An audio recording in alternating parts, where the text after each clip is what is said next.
Congolaises, Congolais, mes très chers compatriotes, je m'adresse solennellement à vous en ce jour dans un contexte exceptionnel en rapport avec la situation sécuritaire que connaît notre pays dans sa partie orientale.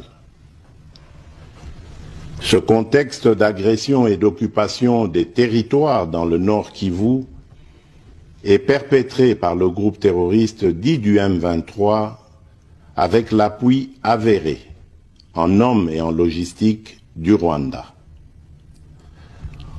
Au moment où je fais cette adresse, nos agresseurs occupent certaines localités dans le territoire de Rutshuru, occasionnant ainsi un drame humanitaire avec plus de 200 000 compatriotes forcés de fuir les affres terroristes dans les zones de combat. Ils se retrouvent en dehors de chez eux, sans logis, sans nourriture et sans soins. Des instructions précises ont été données au gouvernement pour leur rassemblement et leur prise en charge. Au-delà de ces efforts, j'en appelle à un élan général de solidarité pour alléger leur fardeau. Certes, cette situation n'est pas nouvelle. En effet, depuis plusieurs décennies, des groupes armés nationaux et étrangers écument l'est de notre pays en y commettant des atrocités innombrables sur fond d'exploitation illégale de nos ressources naturelles. C'est ainsi qu'à l'occasion de mon avènement, j'avais été amené à prendre l'engagement devant la nation de rétablir au cours de mon mandat la paix et la sécurité là où elles sont compromises et de les consolider là où elles existent. Sitôt dit, sitôt fait, j'ai sans délai et de bonne foi commencé à développer, notamment avec tous nos 9 pays voisins, une diplomatie de proximité en vue d'établir avec eux des relations de coopération franches, transparentes et de caractère gagnant-gagnant. Avec l'Ouganda, par exemple, nous sommes allés jusqu'à décider de mutualiser nos forces armées afin de combattre ensemble la nébuleuse des ADF, une milice d'origine ougandaise qui cependant n'opère que dans le Nord Kivu. Et aussi, nous avons lancé 2 projets de construction de routes transnationales. Avec le Rwanda, un mémorandum d'entente a été signé dans le commerce de l'or avec une entreprise nationale. Une ligne aérienne a été ouverte à la compagnie nationale rwandaise dans notre pays et un accord de non-double taxation a été signé.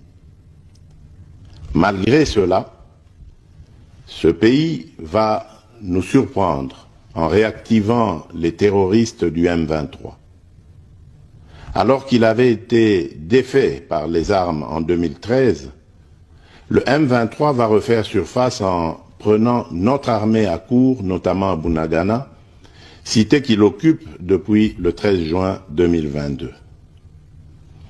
En effet, sous la fallacieuse accusation de soutien des FARDC au FDLR, le Rwanda a en réalité des velléités expansionnistes, avec comme intérêt principal l'appropriation de nos minerais, et pour ce faire, il s'active à déstabiliser l'Est du Congo pour créer une zone de non-droit en vue d'assouvir ses appétits criminels.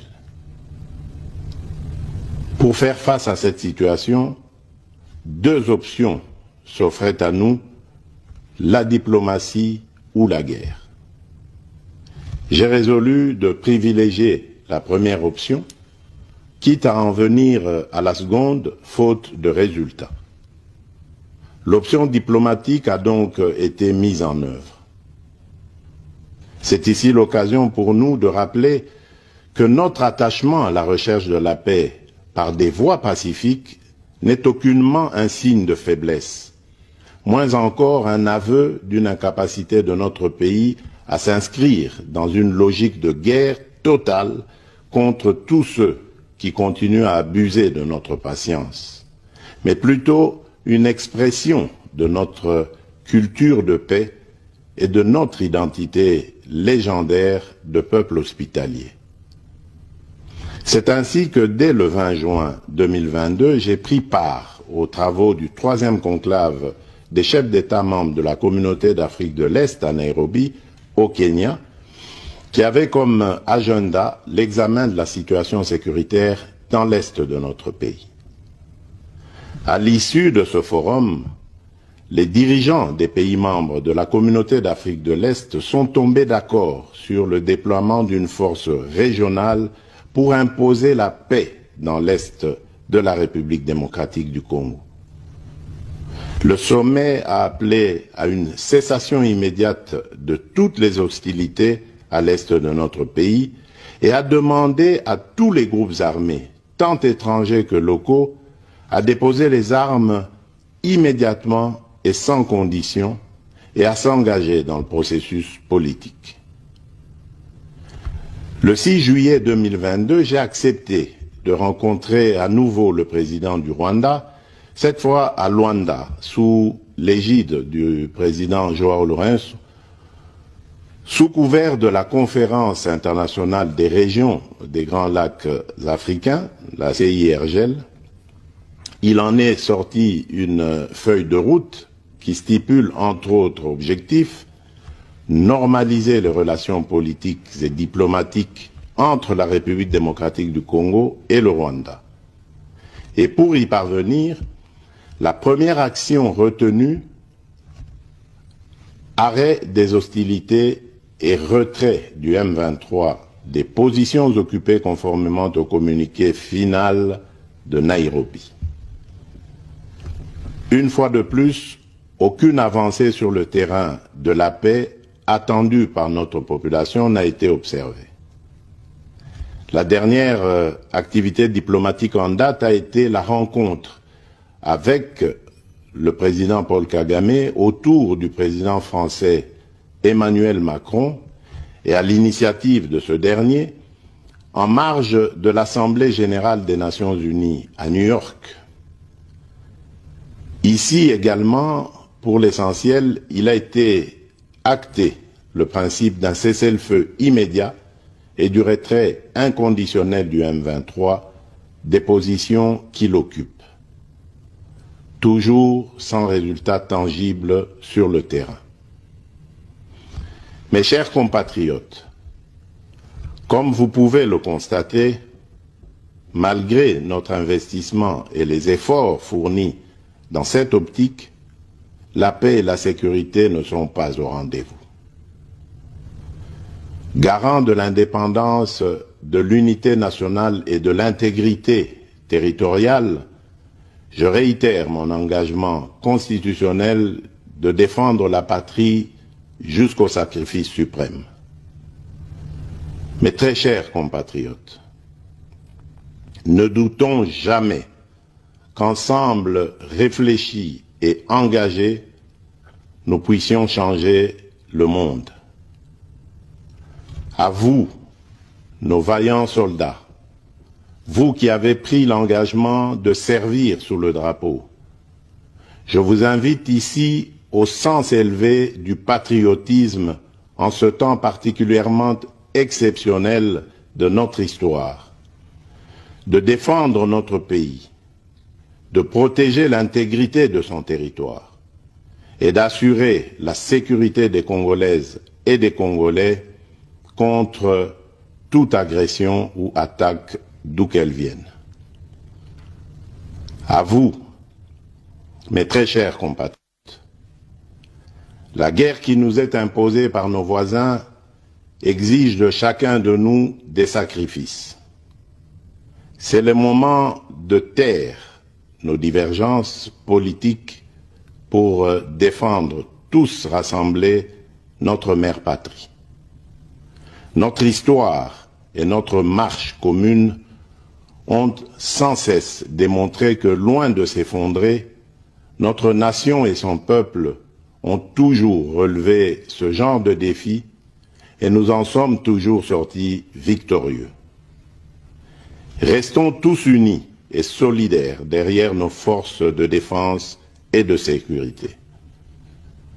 La situation actuelle, loin de nous affecter, n'est qu'une épreuve de plus que nous allons surmonter pour raffermir davantage notre unité. Au-delà de tout clivage politique, idéologique, religieux et tribal, la défense de la mère patrie est le seul objectif qui doit nous unir en ce moment. Le pays nous appelle. La nation a besoin de l'engagement de toutes ses filles et de tous ses fils. Je vous appelle à ne pas céder. Nous sommes ici parce que c'est ici que le monde doit gérer ses défis. C'est ici, si ce Conseil échoue, la rue va s'en charger. Comme vous le savez très bien, la rue n'a pas d'ordre, ni de tempérament. Il y a 48 heures, devant ce Conseil de sécurité, nous avons une nouvelle fois attiré votre attention sur la déclaration de guerre du Rwanda contre mon pays. Une balle qui frappe dans le cœur ne saurait laisser le reste du corps indifférent. La République démocratique du Congo est en guerre et face à cette agression, l'inaction collective semble malheureusement embraser cette situation jusque dans sa capitale. Je réitère ainsi, encore une fois, que le gouvernement de la République démocratique du Congo condamne avec fermeté toute attaque contre les missions diplomatiques accréditées en République démocratique du Congo. Cependant, l'indifférence n'est plus une option. Ce Conseil ne devrait se permettre de rester passif, car chaque jour sans réponse concrète fait grandir le prix du silence. Chers compatriotes, il est actuellement 9h heure de Kinshasa, 10h heure de Goma. Zakari Bababa est patriote. Nalali lelote. Bah coup de fil, il y a modèle, la modèle. Zakari, qu'est-ce qui se passe là-bas? Yoka boye, Sala boye, Sala. Donc, nalalité. Mais je suis étonné. Tisikoyo. Mukonzi, ata mon côté à politique, il y a union sacrée à Zoluba. Ata mon côté. Namoni Mukonzi ata mon côté. Est-ce la présidence Sénat? Est-ce la présidence Assemblée nationale? Est-ce la présidence du groupe Union surtout les 7 ce qui est comment on dit pas tomber dans une dirigeant réunion sacrée. Attends ton mot à Zolo. Boyebi sa population, il faut rassurer la population. Quel que soit le cas de figure, l'ongola kobanga pesa population position. Quand on est là bas quota, quand on a le pouvoir. Quand on est là bas quota. Je suis le plus grand parti.